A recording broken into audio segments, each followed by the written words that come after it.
இனிய காலை வணக்கம். மகதிஷ்டியின் தினம் ஒரு யோகா.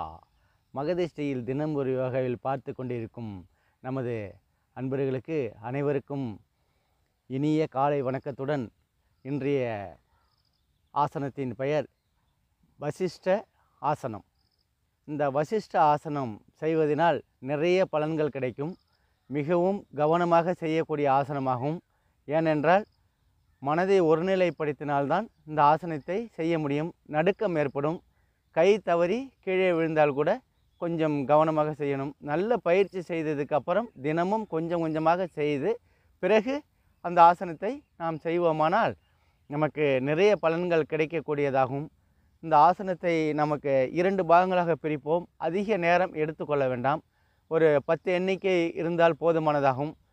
ஏன்னா உடனே நம்ம அதிக எண்ணிக்கை செஞ்சோமானால் கைகள் வலுவிழக்கக்கூடும். அப்போ நம்ம தவறி கீழே விழுந்துருவோம். ஒரு கால் மேலே ஒரு கால் வச்சு ஒரு கையை மட்டும் ஊனி செய்யறதுனால உங்களுக்கு இந்த ஆசனம் எளியமாக இருக்கும். அதே சமயத்தில் செய்யறதுக்கு உங்களுக்கு கொஞ்சம் கவனமாகவும் செய்யணும். தடுமாறி விட்டுரும். அப்போ உங்களுக்கு முடியலன்னா உடனே நீங்கள் நிறுத்திக்கிட்டு மறுபடியும் கொஞ்சம் நாழி கழித்து, அதாவது ஒரு நேரம் நம்ம மூச்சு சுவாசம்லாம் பண்ணிவிட்டு மறுபடியும் அதை செய்து பாருங்கள். இப்படி தொடர்ந்து நீங்கள் செஞ்சுக்கிட்டே வந்தீங்கன்னா இந்த ஆசனம் நமக்கு எளிமையாக இருக்கும். நிறைய பிரச்சனைகளை தீர்க்கக்கூடியதாகும். உடலில் உள்ள உறுப்புகள் என்னென்ன முக்கியமான உறுப்புகளோ அதை நம்ம பின்னால் தான் நம்ம சொல்லுவோம். அந்த விஷயங்கள் நமக்கு தெளிவாக நீங்கள் தெரிந்து கொள்ள வேண்டுமானால் மகதிஷ்டியை தினம் ஒரு யோகாவை தவறாமல் நீங்கள் பார்க்க வேண்டும். சப்ஸ்கிரைப் செய்யாதவர்கள் மட்டும் சப்ஸ்கிரைப் செய்து அதிக பலன்களை பெறக்கூடிய, இது வரைக்கும் எத்தனை வீடியோ வந்திருக்கோ அத்தனை வீடியோ நீங்கள் பார்க்கக்கூடிய, உங்களுக்கு நேரம் கிடைக்கும் பொழுதெல்லாம் உடல் ஆரோக்கியத்திற்காக நாம் இந்த யோகாவை செய்து பலனடையுமாறு நாங்கள் உங்களை தினமும் கேட்டுக்கொள்கிறோம். காலையில் வெறும் வயிற்றுடன் நமக்கு இந்த யோகாவை செய்வோமானால் நமக்கு எளிமையாகவும் உடல் ஆரோக்கியமாகவும் இருக்கும். அன்றைய பொழுது மிகவும் இனிமையாக எந்த விதமான மனக்குழப்பமும் இல்லாமல் தெளிவாக நீங்கள் செயல்படுவீர்கள். இதுதான் யோகாவோட சிறந்த மருந்தாகும். உள்ளுறுப்புகளுக்கு, உடலில் உள்ள உள்ளுறுப்புகளுக்கு அனைத்திற்கும் இயங்கக்கூடிய இந்த யோகாவை அனைவரும் கற்று பலனடையுமாறு கேட்டுக்கொள்கிறோம். இன்றைக்கு பார்த்திங்கன்னா சிறிய டிப்ஸ் ஒன்று சொல்ல போகிறோம். இயற்கை உணவு நம்ம அன்றைக்கி சொல்லிகிட்டு இருந்தது தான். இயற்கை உணவு நம்ம சாப்பிட்டோம்னா என்னென்ன பலன்கள் கிடைக்கும்னு ஒரு 10 டிப்ஸாக சொல்லிகிட்டு இருக்கோம். இது வரைக்கும் 40 சொல்லியிருக்கோம். இன்னையோட 50 ஆகுது. இந்த இயற்கை உணவுன்னா என்ன அப்படின்னு பார்த்தீங்கன்னா, உணவு இப்போ நான்வெஜ் இல்லாமல் பழங்கள், காய்கறிகள், அதாவது ரசாயன உரம் போட்டு நம்ம விளைவிக்கக்கூடிய அரிசி இல்லாமல் மீதி தானியங்கள் வச்சு நம்ம இயற்கை உணவாக நம்ம சாப்பிட்றோம். அதிகமாக சாப்பிட்றோம். இப்போ காய்கறிகள்னு எடுத்துக்கிட்டிங்கன்னா உங்களுக்கு 1 மடங்கு உணவுன்னா 2 மடங்கு நீங்கள் காய்கறியை சேர்த்துக்க சொல்லியிருக்கோம். அதே போல் பழங்கள் என்னென்ன பழங்கள் சாப்பிடணும் அப்படிங்கிறதையும் உங்களுக்கு வரைமுறைப்படுத்தி சொல்லிக்கிட்டு இருக்கோம். அதே போல் உடலை எப்படி நம்ம பசிச்சாதான் நம்ம சாப்பிடணும். எப்பொழுதுமே நம்ம 3 வேளைங்கிறது கணக்கிட்டு நீங்கள் சாப்பிடக்கூடாது. நீங்கள் பசிக்கலைன்னா சாப்பிடவே வேண்டாம். ஏன்னா உங்களுக்கு உடல் உபாதைகள் இருக்கும் பொழுது தான் அந்தமாரி உங்களுக்கு பசி இல்லாமல் இருக்கும். வேலைகள் அதிகமாக செய்யலைனாலும் பசிக்காது. இப்போது சாப்பிட்றீங்க மறுபடியும் படுக்கிறீங்கன்னா ஜீரண சக்தி இல்லாமல் இருக்கும். அதே போல் மைதா பொருள்கள், இந்த பரோட்டா, சிக்கன் 65 இந்த நிறைய வெரைட்டிஸ்லாம் இருக்குது. புதுசாக இந்த தந்தூரி என்னென்னமோ சொல்கிறாங்க. அதெல்லாம் நீங்கள் சாப்பிட்டீங்கன்னா உங்களுக்கு உடல் ஆரோக்கியம் கெடும். உடலில் எந்த விதமான பலனும் கிடையாது. அதனால் சத்துன்னு இருக்குன்னு கிடையாது. எதில் தான் சத்து இருக்குதுன்னு பார்த்தீங்கன்னா, உங்களுக்கு இயற்கையான உணவு காய்கறிகள்லேயும் சாப்பாடு சாப்பிட்றோம் பார்த்தீங்களா, தானியங்கள், முளைக்கட்டிய தானியங்கள், இந்த கோதுமை, கம்பு, கேழ்வரகு, இப்படியே நம்ம பலவிதமாக நம்ம அதை சாப்பிட்லாம். ஒரே மாதிரியாக சாப்பிட்ணுங்கிறதில்ல. ஒரு நாள் கோதுமையில் தோசை ஊற்றி சாப்பிட்லாம். ஒரு நாள் கேழ்வரகு கஞ்சி வச்சு நம்ம பொங்கணும். கேழ்வரகு என்ன செய்யணும், நல்லா பொங்கி அதை மோர் நல்லா கலக்கி அதில் சின்ன வெங்காயம் அதிகமாக போட்டு நீங்கள் இப்படியே நீங்கள் சாப்பிட்டு, வெயில் காலம் வேறு, இப்போ எங்கே போனாலும் உங்களுக்கு கம்பு, கேழ்வரகு, கஞ்சி, இந்த கூழ் கிடைக்கும். அதேமாரி நீங்கள் சாப்பிட்டுக்கலாம். உங்களால் செய்ய முடியல அப்படின்னு பார்த்தீங்கன்னா உங்களுக்கு அதே மாதிரியும் சாப்பிட்டு நீங்கள் குளிர்ச்சியை ஏற்படுத்திக்கலாம். உடல் ஆரோக்கியமாக இருக்கணும்னா நம்ம என்னென்ன இப்போ டீ காஃபிலாம் சாப்பிட்றத விடணும். வடை, இந்தமாரி சமோசா, இதை மாதிரிலாம் சாப்பிடாமல் நம்ம இயற்கையான உணவு, இப்போ நம்ம நான் சொன்னேன் பார்த்தீங்களா, இந்த கூழ், கம்பு, கேழ்வரகு, இதெல்லாம் நீங்கள் சாப்பிட்டுட்டு வாங்க. சாப்பிட்டிங்கன்னா உடல் ஆரோக்கியமாக இருக்கும். பானகம், நீராகாரம், இந்த மோர், இதெல்லாம் அதிகமாக பயன்படுத்தலாம். தண்ணி அதிகமாக குடிங்க. இப்படிலாம் குடிச்சிங்கன்னா உடல் வந்து ஆரோக்கியமாக இருக்கும். உங்களுக்கு எந்த விதமான எரிச்சலும் ஏற்படாது. அல்சர் ப்ராப்ளம், எரிச்சல், குடல் எரிச்சல் இதெல்லாம் இல்லாமல் நீங்கள் இருப்போம், இயற்கையாக வாழ்வீங்க. நம்ம வந்து சாப்பிட்ற சாப்பாட்டில் தானே உங்களுக்கு வந்து விஷத்தன்மையே இருக்குது.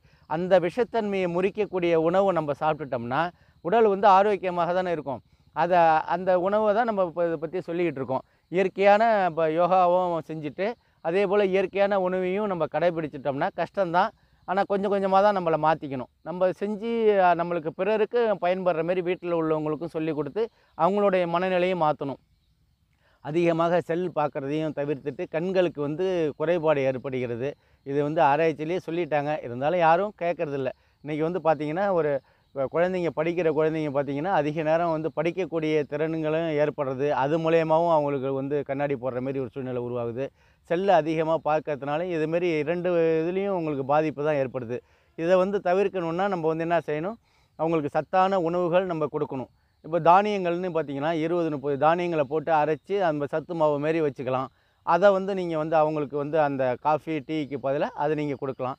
இப்படியே கொடுத்துக்கிட்டே வந்து இப்போ வளர்ச்சி இல்லாமல் இருக்காங்கன்னு பார்த்தீங்கன்னா, குழந்தைங்கள்லாம் சரியான முறையில் வளர்ச்சி இல்லை, தாய்ப்பால் கம்மியாக இருக்குது அப்படிங்கிறவங்களுக்கு இப்போ தேன் வந்து நீங்கள் வந்து சிறந்த அருமருந்தாக பயன்படுத்தலாம். அது அப்புறமேலுக்கு பின்னாடி சொல்லுவோம். இப்போ வாயு தொல்லைகள்லேருந்து இந்த விடுபடலாம். இயற்கை உணவு சாப்பிட்டிங்கன்னா வாயு தொல்லை, இப்போ நான்வெஜ் சாப்பிட்டுட்டு மற்ற மாரி செரிமானம் இல்லாமல் உங்களுக்கு இது மாரி இருந்தாலே வாயு தொல்லைகள் ஏற்படும். அதுலேருந்து நம்ம இயற்கை உணவில் அதுமாரி வராது.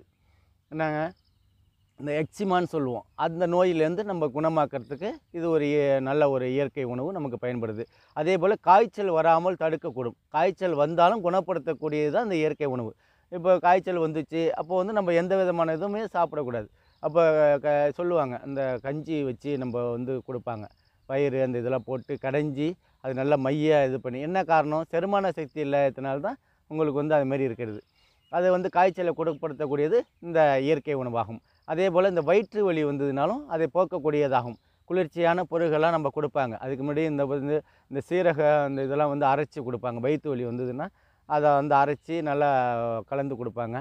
அதுமாதிரி நிறைய பாட்டி வைத்தியம்னு சொல்லுவோம். நிறைய வீட்டில் உள்ளவங்களே அது இயற்கையாக என்னென்ன செய்யணுமோ அது அவ்வளவும் செய்வாங்க.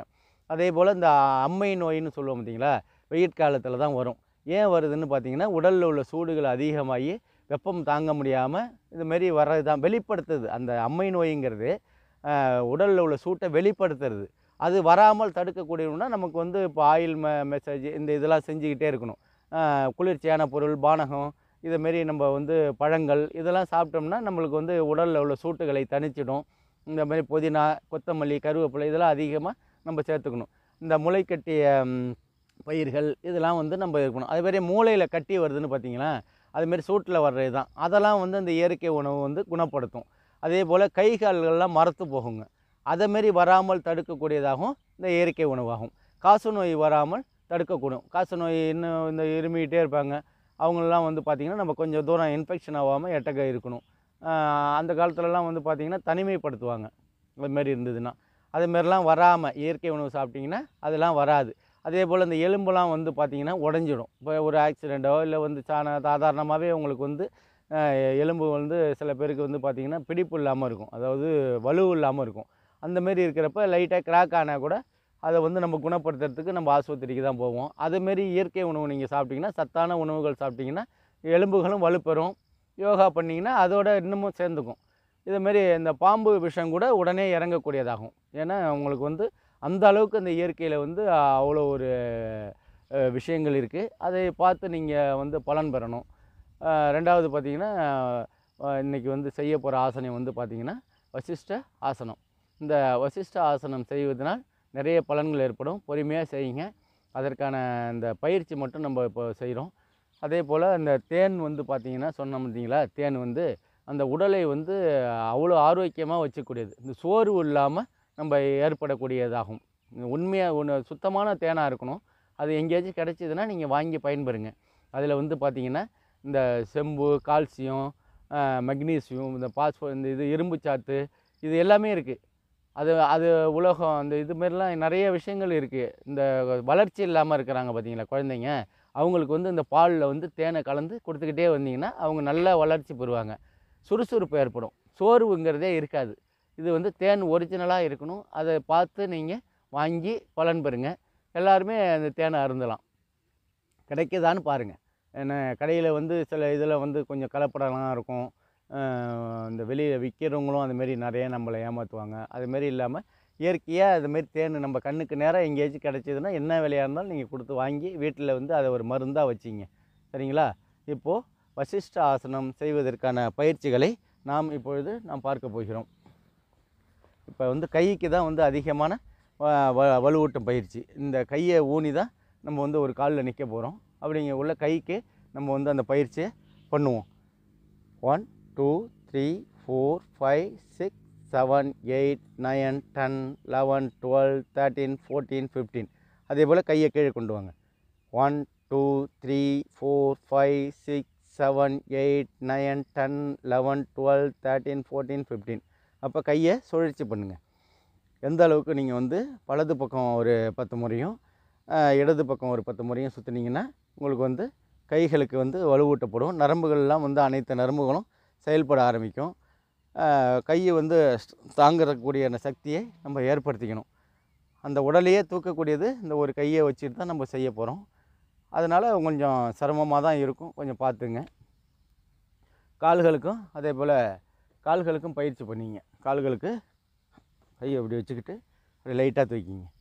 1 2 3 4 5 6 7 8 9 10. ஓகே, இப்போ பண்ணிட்டோம். காலை வந்து நல்லா அசைவு கொடுத்துங்க. நல்லா ஃப்ரீயாக இருக்கிற மாதிரி ஒரு 5 முறை. அதே போல் இந்த காலையும் இது பண்ணிங்க. எப்போ நீங்கள் வந்து இப்போ பத்மாசனம் போடுறதுக்கும் இது எல்லாமே பயன்படும். கால்களுக்கு வந்து எப்பொழுதுமே ஸ்ப்ரிங்கு மாரி வச்சுக்கணும் உடம்ப. இப்போ நேரடியாக பயிற்சிக்கு போக போகிறோம். பொறுமையாக பண்ணுங்கள்.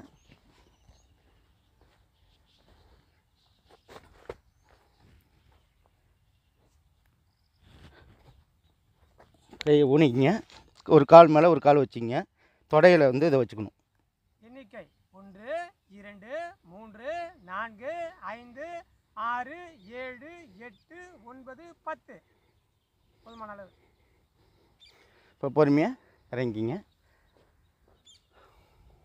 இப்போ கொஞ்சம் மூச்சு திணறல் மாரி இருந்தாலும் கொஞ்சம் மூச்சு சுவாசம் பண்ணிங்கன்னா சரியாயிடும்.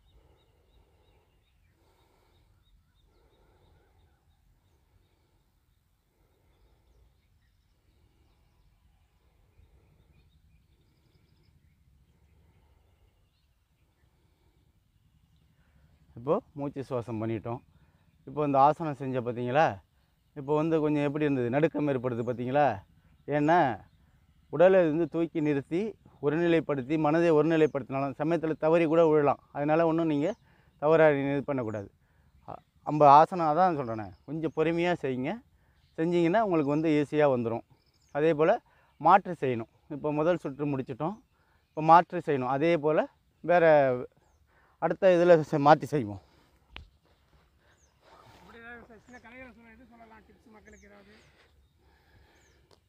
இப்போ கைக்கு வந்து நம்ம வலுவூட்டுறோம். கைக்கு என்ன செய்யணும்? பொறுமையாக நம்ம வந்து வலுவூட்டணும். கையை தாங்கக்கூடியது.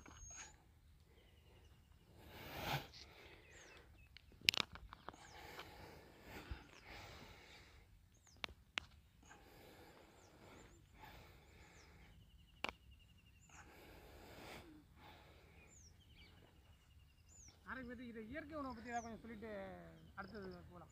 இயற்கை உணவு தான் உங்களுக்கு சொல்லிட்டு இருந்தேன். உங்களுக்கு ஒரு நாள் என்ன அதை மட்டும் சொல்லுங்கள். இயற்கை உணவுனா அதான் பசுமையான காய்கறிகளை வந்து அதிகமாக சாப்பிட்ணும். மூளை வளர்ச்சிக்குரியது வெண்டைக்காய் சாப்பிட்லாம். அதே போல் சர்க்கரை நோய் அதிகமாக இருக்கிறவங்க பீன்ஸு நார்ச்சத்து, அதே போல் அவரைக்காய் நார்ச்சத்து அந்தந்த சீசனில் உங்களுக்கு அதிகமாக கிடைக்கும். இப்போ 100 ரூபா விற்கக்குள்ளே நீங்கள் வாங்கி சாப்பிட்ணும் இல்லை, கிலோ 20 ரூபா விற்கும், யாருமே வாங்க மாட்டாங்க. அந்த மாதிரி நேரத்தில் நம்ம பயன்படுத்திக்கணும். ரெகுலராகவே நீங்கள் பயன்படுத்துங்க. கோடை நாளில் கீரைகள் அதிகமாக சாப்பிடுங்க. ஏன்னா ஒன்றும் பண்ணாது. ஆமாம், கீரை வந்து அதிகமாக பயன்படுத்துங்க.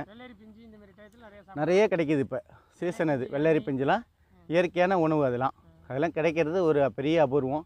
அதே போல் இலந்தை பழம் சீசனில் இலந்த பழம், ஒரு சீசன்லேயும் பப்பாளி பழம் உங்களுக்கு எப்போதுமே உங்களுக்கு கிடைக்கும். அதையும் வாங்கி நீங்கள் சாப்பிட்லாம். இந்த தர்பூசணின்னு சொல்லுவோம் பார்த்தீங்களா, நீர்ச்சத்து உள்ளது, உடலில் வந்து நீரை பாதுகாக்கக்கூடியது. அதை வாங்கி அதிகமாக பயன்படுத்துங்க.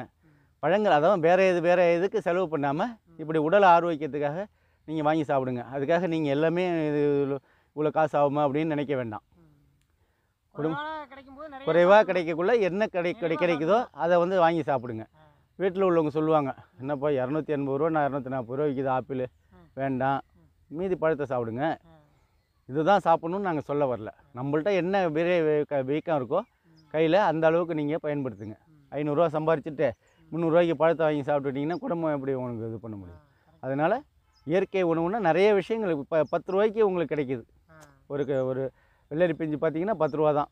அதை வாங்கி சாப்பிட்டிங்கன்னா அவ்வளோ ஆரோக்கியம் இருக்குது. அதேமாரி இதை நம்ம பயன்படுத்திக்கணும். முலாம்பழம்லாம் வந்து சீசனில் ரொம்ப கம்மியாக இருக்கும், அதெல்லாம் வந்து நல்லது. அதுக்கு முன்னாடி இந்த இது சொல்லுவாங்க, வெள்ளரி பிஞ்சு மாதிரியே ஒன்று இருக்கும், அந்த இது கக்கேரி காயும்பாங்க. ஆமாம், அதெல்லாம் இப்போ வர்றதில்ல ரொம்ப. அது வந்து நல்ல ஒரு அருமருந்து அது. ஆமாம், சின்ன நிறைய சாப்பிட்ருக்கேன் அதெல்லாம். அதுமாரி நிறைய விஷயங்கள்லாம் இயற்கை நிறைய இருக்குது. இயற்கைன்னு பார்த்துக்கிட்டிங்கன்னா அடுக்கிக்கிட்டே போகலாம். அதான் சொல்கிறேனே, ஒரு நாளைக்கு இப்போ 10 தான் நம்ம சொல்லிகிட்டு இருக்கோம். இந்த இயற்கை உணவு நீங்கள் என்ன சாப்பிட்டாலும் இந்த விஷயங்களும் நமக்கு தெளிவாக நமக்கு இது பண்ணும். ஆசனத்துக்கு நம்ம போகிறோம். ஒரு கையை ஊனிக்கிட்டீங்க, ஒரு கால் மேலே வச்சுக்கிறீங்க, அந்த தொடையில் வச்சுக்கிங்க. எண்ணிக்கை 1 2 3 4 5 6 7 8 9 10. நன்றி. கூட சொல்லலாம், ஒன்றும் பிரச்சனை. 11 12 13 14 15. நன்றி. பொறுமையாக இறங்கிக்கிங்க. இப்போ நம்ம என்ன செஞ்சோம்னு பார்த்தீங்களா? இப்போ மூச்சு சுவாசம் பண்ணிவிட்டு அதற்கான பலன்களை பார்ப்போம்.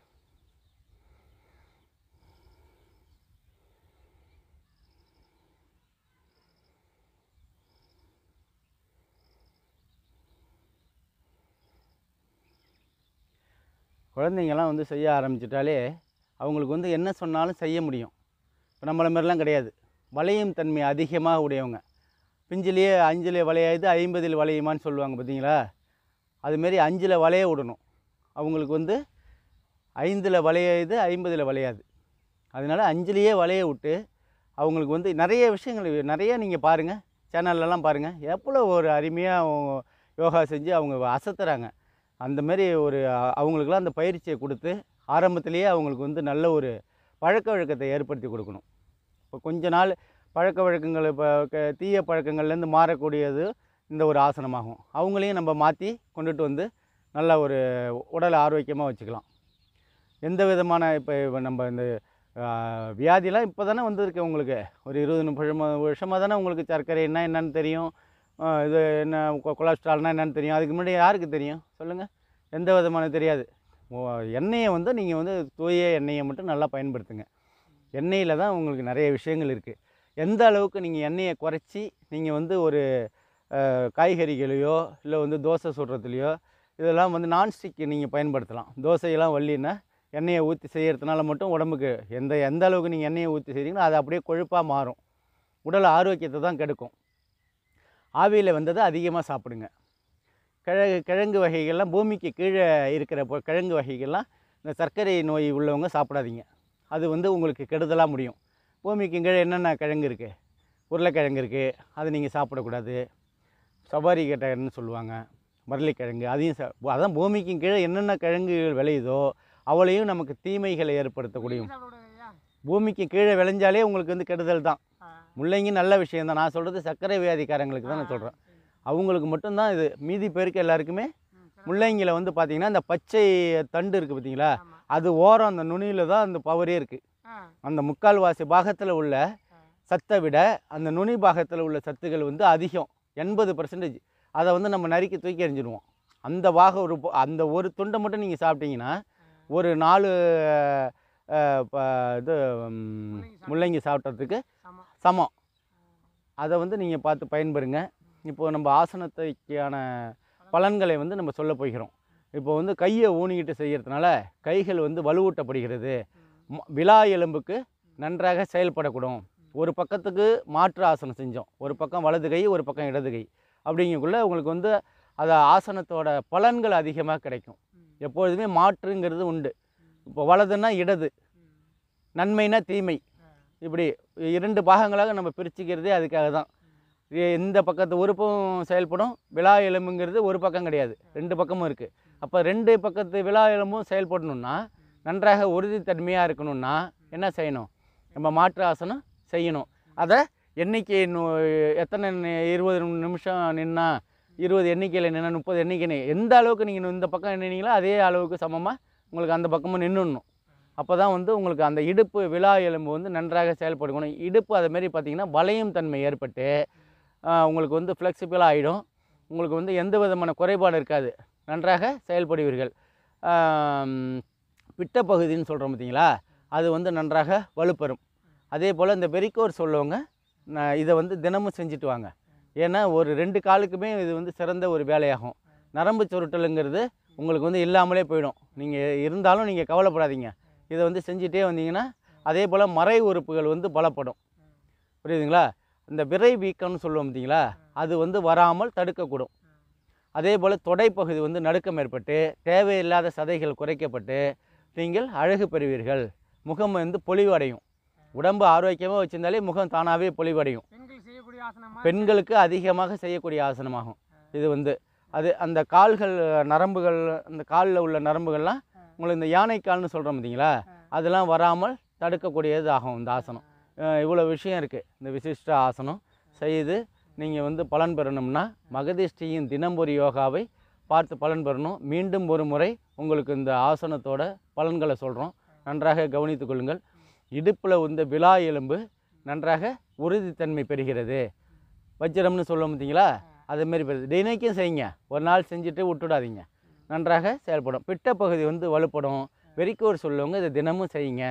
மறை உறுப்புகள் சொல்லப்படுகிற பகுதி நன்றாக பலப்படுத்தப்படும். இந்த விதை வீக்கம்னு சொல்லுவோம், விரை வீக்கம், அதை வந்து இது வராமல் தடுக்கக்கூடிய பகுதி ஆகும். அதே போல் ஆமாம், அதான் சொல்கிறேனே, எப்படி வேணாலும் சொல்லலாம். தமிழில் வந்து பார்த்திங்கன்னா வார்த்தைகள் வந்து நம்ம இது அப்படி தான் சொல்லுவாங்க. தொடைப்பகுதி வந்து நல்லா நடுக்கம் ஏற்படும். நீங்கள் பார்க்கலாம், அந்த வயிறுகள் வந்து பார்த்திங்கன்னா நடுக்கம் ஏற்படும். வயிறு நடுக்கம் ஏற்பட்டு இந்த சர்க்கரை நோய் உள்ளவங்க இதை முக்கியமாக செஞ்சிட்டே வாங்க. தொந்திகளும் குறையும், தேவையில்லாத கொழுப்புகளும் உங்களுக்கு வந்து குறைஞ்சிரும். குறைஞ்சிட்டாலே உங்களுக்கு கொலஸ்ட்ரால் வராதில்ல, கொழுப்புகள் தானே உங்களுக்கு கொலஸ்ட்ராலு. அதை வந்து நீங்கள் நல்லா பயன்படுத்திக்கலாம். இதை நீங்கள் தினமும் செய்து மகதிஷ்டியின் தினமுறையாக பார்த்து பலன் பெறுங்கள். நன்றி, வணக்கம். மீண்டும் ஒரு நாளை ஒரு ஆசனத்துடன் சந்திப்போம்.